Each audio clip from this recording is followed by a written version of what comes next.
Why is he ignoring you? This is something I hear from clients quite a bit, and let's cover it in today's video. So I'm Jade Diamond. I am a dating and love coach. I help purpose-driven women to clear energetic love blocks so that they can triple their feminine powers and their confidence and naturally attract and keep their soulmate. This why is he ignoring me comes up quite a lot, and it depends on the circumstances. There's a few different reasons that he could be ignoring you. So let's just kick off and crack on, because there are a few different things here. Depending on what's happened, like if you've had an argument with your partner, or you know that you've said something that's hurt him, that has upset him, or you've behaved in a particular way that you know wasn't great, it's going to be one or two things, and you'll know that this is the situation, most likely that you've done that. It's either because he is withdrawing and needs to kind of shut off for a while because he wants some time to think, or it's a form of punishment. And sometimes guys do this as well as women, they'll seek to kind of teach you a lesson, and it will be through ignoring you. Obviously that's not the healthiest way to deal with things, and it might need to be something that you have a conversation about moving forward, like how to stay in communication. And also, I think a lot of the ladies don't want to give their partner the time to kind of just detach and have some space for themselves, when actually that is quite a healthy thing to do, and they might really need to do that. Like sometimes we say things in anger that we don't mean, and so when we just need a bit of time to calm down, it can be good to just take a step back. So if that's what's happened for you, I would just kind of take a few deep breaths, like really look after yourself. If you know that you have hurt your partner, like apologize, send a text or a voice message and apologize for whatever it is that you did. And then you just got to kind of hang out and just say, I'm here when you're ready. I'm here when you're ready. And I'd love to have a chat about this, and let's fix it.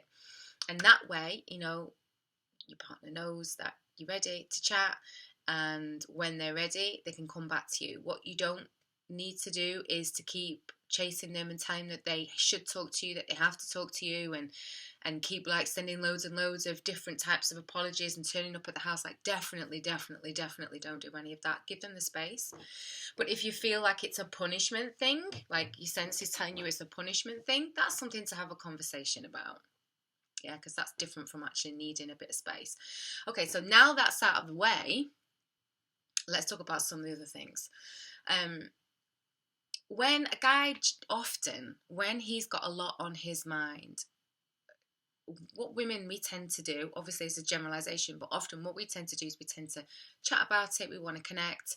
Maybe we'll take some time to think and then we'll chat about it. But for a guy, when something's on his mind, and he's considering something, it might be like if there's a big life change going on, if there's something going on with regards to your relationship, if you're thinking about taking it to the next level, if you've had conversations about one of you might be moving away, he might just need some space to think. And again, it's not the best thing that he hasn't had this conversation with you, but if you know that some of that stuff is going on in your relationship, or that he has a lot going on for him, just kind of allow him that space and time. If you can actually just allow him that space and time, in that gap, you'll actually give him the space to actually miss you. And the massive mistake that a lot of women make before they take my classes, courses, programs, the master classes that I do, is they just never give a man a chance to miss them. They're kind of that worried that things won't go the way that they want them to go, that they never give the guy the chance to miss them. And this is a really important piece of how a man bonds to you, how he feels about you. Like you want him to have that space in his body where he wants to reach out to you because he actually misses you, not just because you knocked on his door every 5 minutes, whether that's with a text, a voice note, finding yourself at the bar where he usually goes to. Now, the other piece is that it can be a game. Absolutely, it can be a game, and unfortunately, I'm seeing this kind of more and more and more.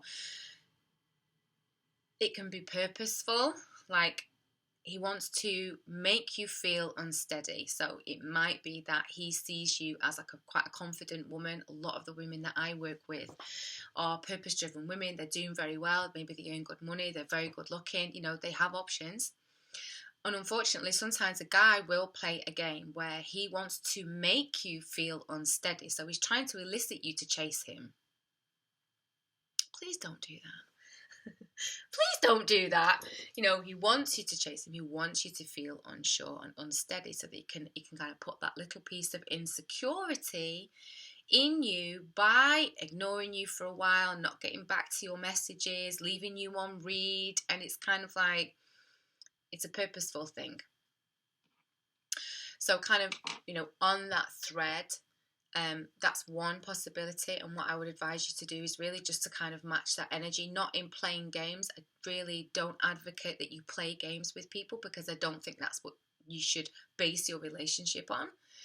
Just take yourself out of the game.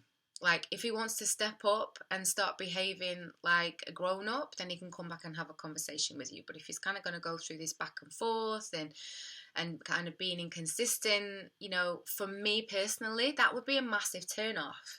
I'm just not turned on by a guy who doesn't know what he wants and, you know, doesn't really want to go for that and kind of wants to play games. And it's just a big turn off for me, because I think at the core, do you even feel really solid in yourself, right? And you'll see, you know, where your insecurities lie by how you behave when you don't hear from him for a little while. Now, the other piece of this is that he might be with somebody else. So if it's in the beginning stages of kind of getting together or dating, or I don't know, maybe you've got doubts about this person, he can either be with someone else, so he's not answering when normally that consistency is usually there, and then all of a sudden is kind of like it's gone quiet. It could be that, or that he's been seeing someone else and he's sexually, I'm going to be straight with you, he's sexually satisfied, so he's not feeling that need to pursue you in a sense, because it's kind of like, you know, I've got sex, I'm good for a bit, maybe I'll pick up again, you know, if this doesn't work out, or, you know, I'll kind of keep you on the back burner. And this is where breadcrumbing comes from. So I've got a whole other video on breadcrumbing that you should have a look at. But kind of this breadcrumbing thing is like, well, keeping people just giving you just enough and on the back burner in case this doesn't work out, or, you know, in case something changes or the dynamic changes, that there's always kind of somebody in my network that I can reach out to, right? So yeah, it could be that it, you know, is kind of with someone else and he's enjoying that right now, and it doesn't feel that, you know, he wants to get his phone out and start texting another woman when he's with you. Sorry to say that, but sometimes that is the case. And here's the other thing: other times it's just busy. Like, I've seen women messaging. I have a group called Healthy Sexy Love on Facebook. You know, and someone might say, he's not messaged me back for 5 hours. And I'm like, he's probably still at work. Like, you know, she's so used to texting all day, every day. But like, how sustainable is that? I know that some people do that. But I would urge you to look at yourself. Why do you need that constant check-in? That you can't even go a few hours with somebody messaging you back. Like, some of us have lives. Like, if you're a purpose-driven woman, you should be making money, doing your thing, having friends, having a full life, that you're not constantly on your phone and you constantly have to message that person back within a few seconds so that they know that you like them. They should know that you like them by the quality of connection that you have, and, you know, how you spend time together, and so on and so forth, not because you get an instant text back. So it could just be, God forbid, that the person is just a bit busy that day or for those couple of days, and when things chill out, they'll give you a call or they'll give you a text. I know that for me, sometimes when I'm very busy and it's somebody that I love and like, a friend, I'll message them back when I can actually sit down and listen to their message properly, or, or I can send a voice note, or I'll do it while I'm walking, or, whatever that makes it easier for actually to give a quality reply rather than just, hey, yeah, that was great, see you soon. So there is that. What else do I have to say on this? I think that covers quite a lot. I think that covers a fair bit. So you really want to kind of, here's what I wanted to say. The best thing to do is not to chase this person in and kind of make them respond to you. Oh, because sometimes that person just doesn't care enough. They have ghosted you because there wasn't enough interest. They weren't planning on taking it long term, and they don't want to explain that to you. And that's the thing. They're not brave enough to have that conversation. They're not honest enough to have that conversation. They don't care enough, and so they just disappear. It's not very healthy, but people do it. So the worst thing that you can do is to chase that person and demand an explanation and start sending paragraph-long texts and long answer phone messages. Like, why aren't you speaking to me? I thought we had a great time together. Have I done something wrong? Like, no, don't do all of that. Detach yourself. Go and live your great, fantastic life. Go and make yourself busy. Trust me, he will get back in touch if he wants to. And at that point, just connect. Oh, hello, it's been quite a while. And don't give him a big lecture. Don't drill him. Let him see what he comes up with. Let him see what he comes up with. 9 times out of 10, when you don't mention it, eventually they will. And then just listen, observe. And then you can have a conversation based on that, rather than you lead in the entire interaction and you never actually really get to hear what's going on for that person anyway. And you'll get to understand in time if that person is playing a game, and that should not feel good to you.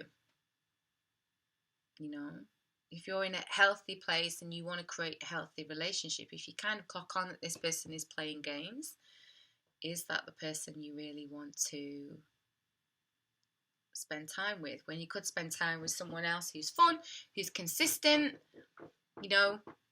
and you can build together. So that's that on that.